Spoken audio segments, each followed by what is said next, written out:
Hey everyone, and welcome to the Unbind with Bindable podcast. My name is David Lescavar. I'm the VP of Partnerships here at Bindable, and I'll be the host for today's episode. Today's conversation is about a rapidly growing brand, their story, and how they've made the leap into insurance through a embedded program. Um, Joining me today is their CEO, Zach Shefska, and he's CEO of a company called CarEdge. They are a brand founded in 2020 and really built around the goal of making car buying, owning, selling more efficient, fair for everyone involved. So thanks, Zach. Appreciate you taking some Rapidly growing. I like that. Thank you. Yeah, no, time. thanks for having me, David. I'm Of excited to course. be here. Yeah, no, and I think to kick things off, we'd like to start kind of at the beginning, give us a little background on yourself, CarEdge, and how you've evolved into this rapidly growing brand.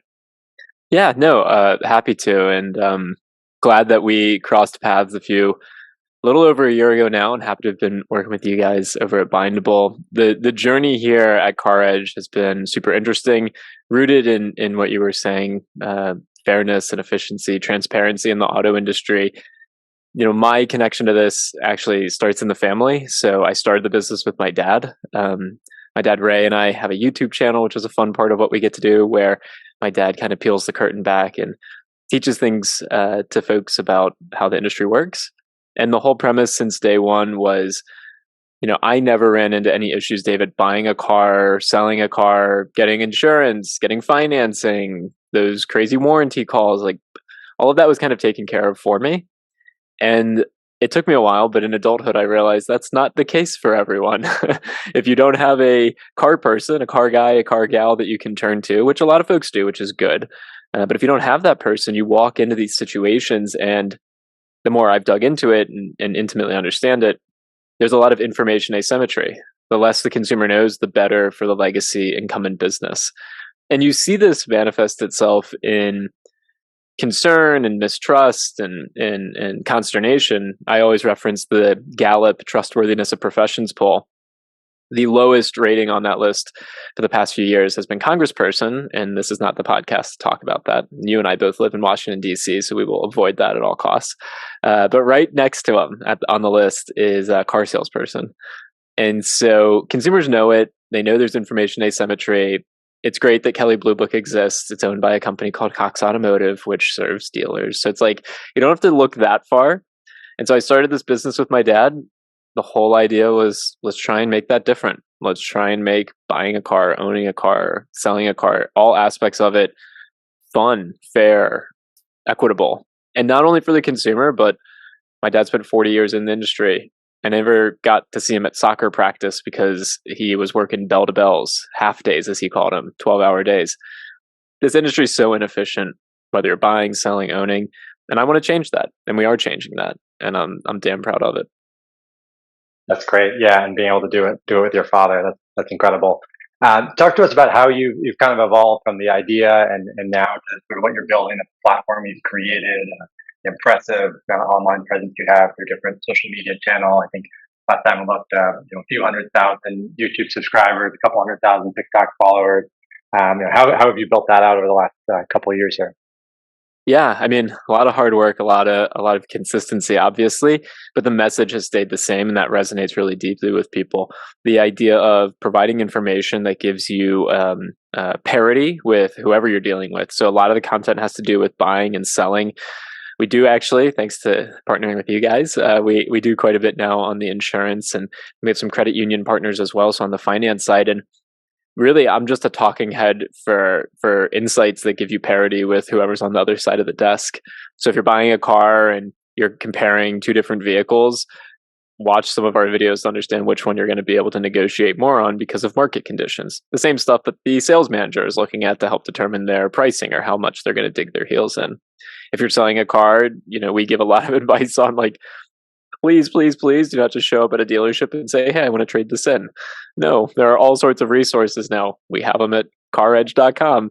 That'll get you multiple competitive offers. There's a marketplace for that. And same thing obviously with our insurance solution, the embedded solution there, the financing, partnering with credit unions. They're nonprofits. for goodness sake. Their cost of capital is lower than literally anyone else because their mandate is not to make a profit.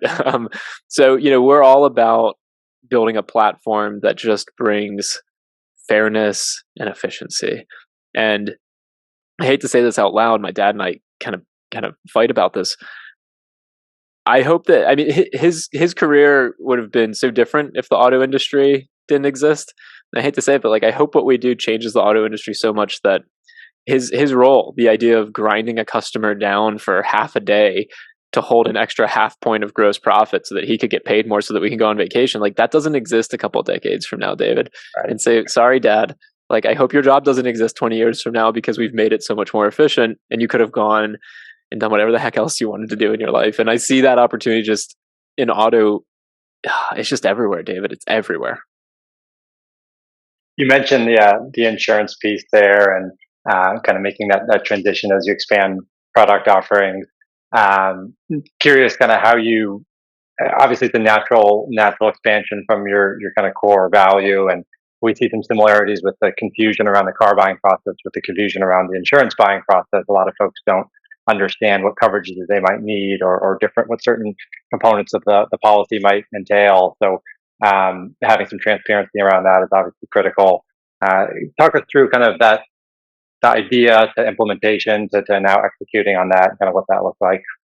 Yeah, huge learning curve. So there's a lot to unpack there. By the time I had thought about property and casualty insurance, we had already had an extended warranty. So kind of a pseudo, those are vehicle service contracts, or in some states it's regulated as mechanical breakdown insurance. So we'd had some exposure to what I'll call pseudo insurance products.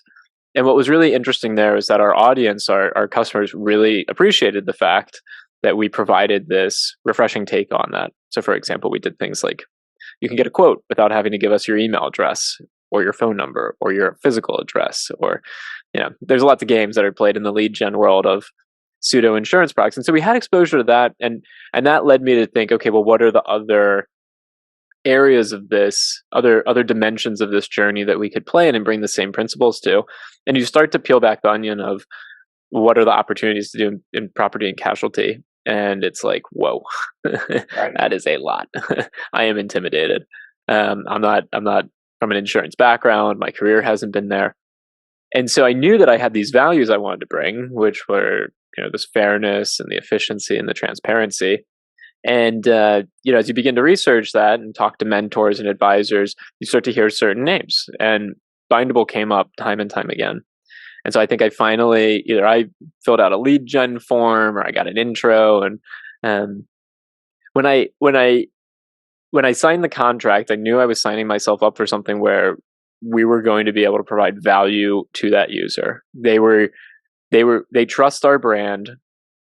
They trust that we're going to actually have their best intentions in mind. And I knew I had a partner that we were going to be able to put a solution that was transparent, fair, and efficient.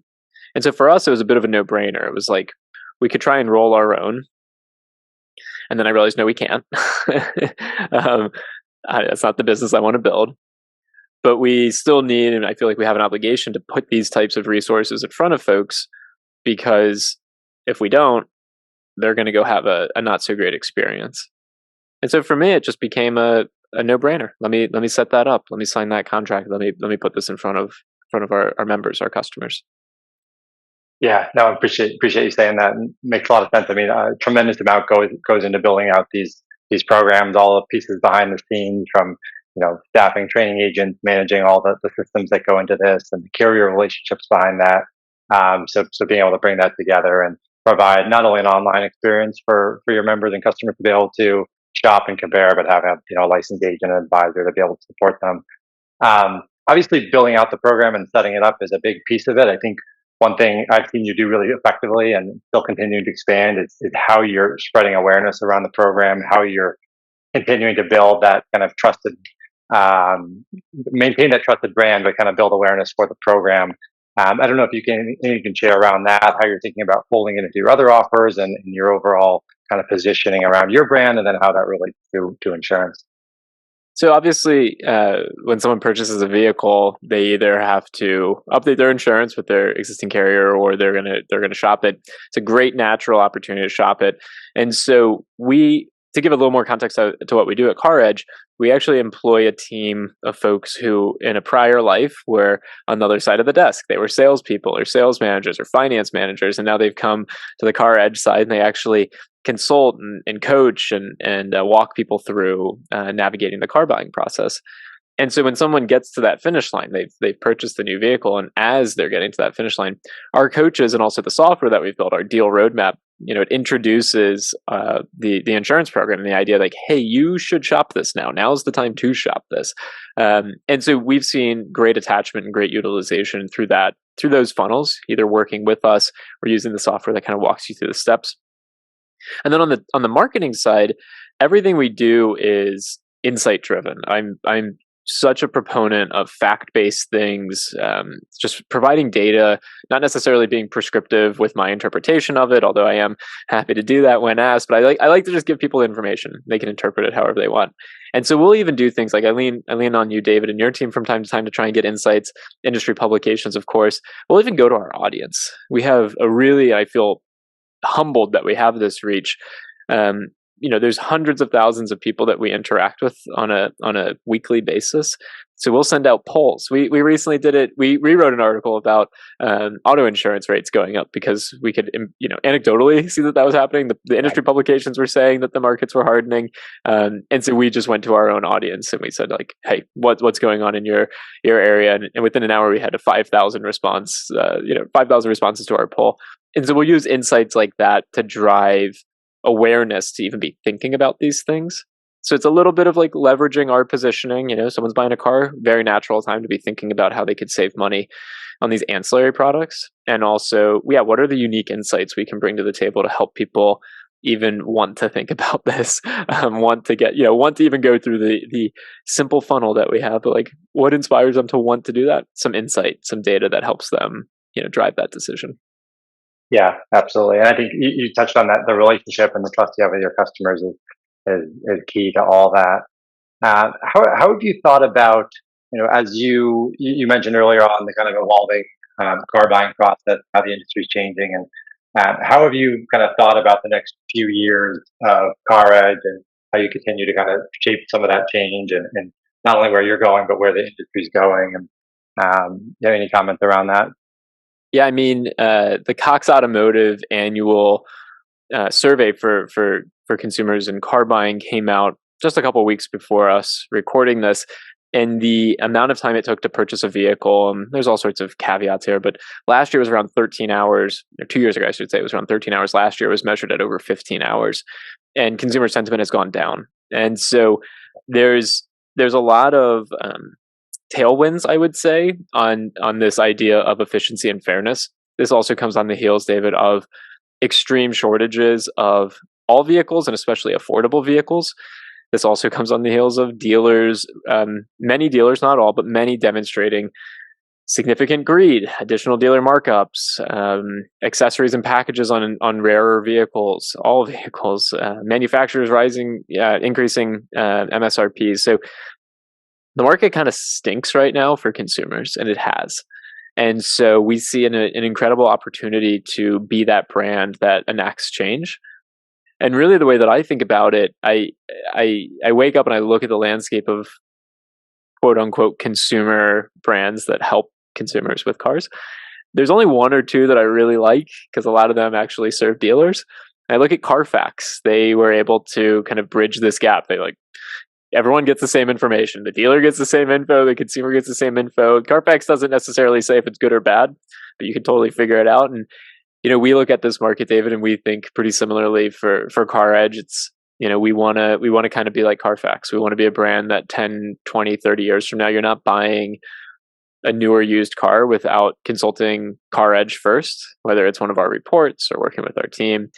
And my dream, my aspiration would be the same changes we're able to enact in the buying space, we're able to enact them as a consumer selling my car, as a consumer financing my car, as a consumer insuring my vehicle, getting the warranty, the maintenance, the repairs. the average annual cost to own a vehicle is well in excess of $10,000 per AAA.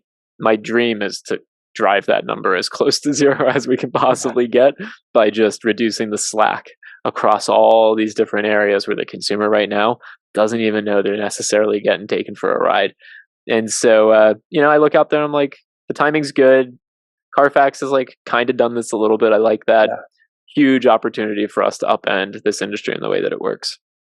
Yeah, no, it's exciting. I was looking at your site earlier today, and I think you have a quote from the founder of Zappos to the effect of, "We must all learn not only to fear change, but to embrace it enthusiastically, and perhaps even more important, encourage and drive it." And it sounds like you all are living that, day in and day out.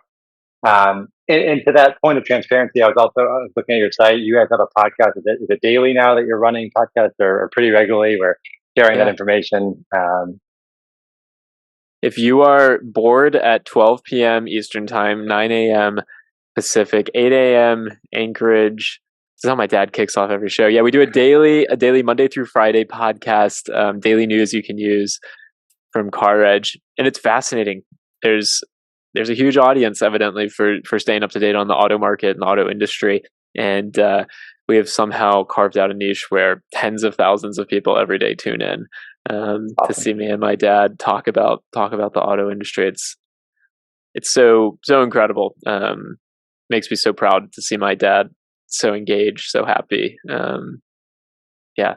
So yes, we have a podcast. I encourage you No, to that's tune in. great. Yeah, absolutely. For anyone listening to take a look. How do you see? So I kind of asked about the evolving insurance, kind of jumping back, or evolving car buying space. But Yeah. how do you see the insurance kind of evolving this from sort of an outside perspective, looking at the insurance space and how that progresses with the car buying industry, and even from your perspective? Yeah, I mean, I'm obviously jaded.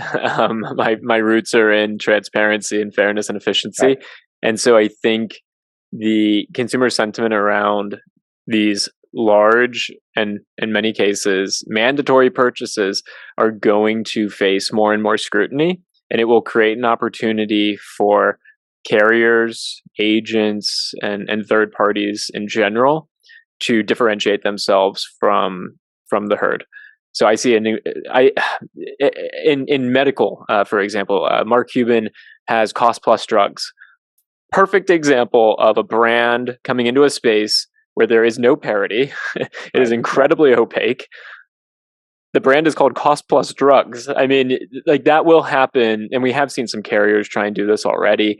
And I think on the carrier side, yeah, you got to raise a lot of capital and have a lot of connections to make something happen there. But on the agency side, I just see an opportunity to build that brand, be the brand that the consumer comes to and says, "Oh yeah, I know I'm not getting taken advantage of," and more importantly, I actually understand the process. I feel empowered through the process.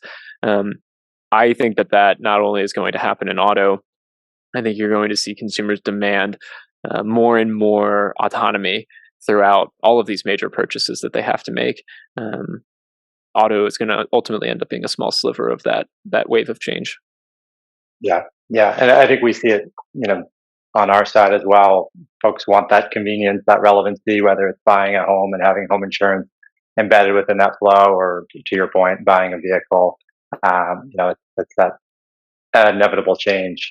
It's exciting that you guys are already kind of looking at that, and steps ahead of others in terms of building out your insurance business and the agency model. And we're thrilled to be part of it, and to be partnering with you all. Appreciate you taking a few minutes to chat, Zach. Great to see you always, and hope to talk again soon. Yeah, thanks for having me on. I really appreciate it. And if you get bored at 12 Eastern, go to We'll tune YouTube. in.